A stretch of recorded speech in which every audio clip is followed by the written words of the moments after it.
Traders, FX Pip Collector here. Today is Monday, August 12th, and I'm going to be analyzing the US dollar yen, starting on the monthly, working my way all the way down to the 1 hour time frame for the full top-down analysis.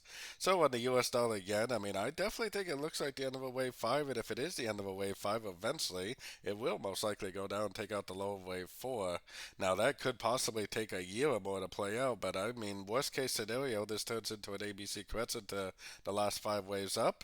Otherwise, it is very likely that it probably will actually end up going down maybe like this and taking out the low of wave 4. So let's take a look at it on the weekly time frame.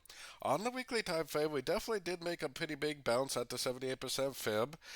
For me, I really do not think this downtrend is over. Not even this low has been taken out yet, so I still think we have at least another push to the downside.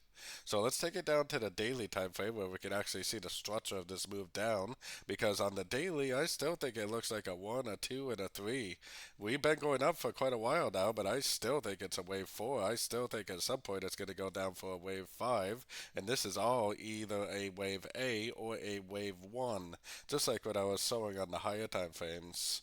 So taking it down to the 4 hour time frame is where I got my Fibonacci retracement on the last push down right here.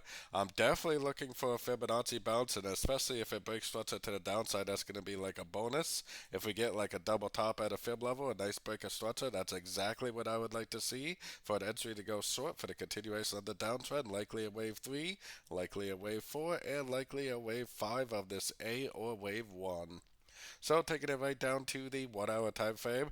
Now, depending on what kind of trader you are, I'm not a short time frame trader at all, so I'm not looking for longs right now. But really, ever since this thing turned up way back here in broke structure, as a short time frame trader, anybody trading below the 1 hour, you could have definitely been looking for longs over the last week and a half or so. And I still don't think this correction is over. I would expect it to at least go up to the 50, maybe even the 61.8. So you could easily still be looking for longs.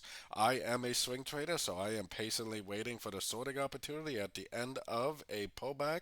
I'd like to see a nice Fibonacci bounce, a nice engulfing move to the downside, a nice break of structure for my entry to go short for the continuation of the downtrend. I think we are likely in a wave 4, and I think we're going to push down at least one more time for a wave 5. So don't forget to join my free Discord channel, which is linked down here in the corner. And as always, thank you and happy trading.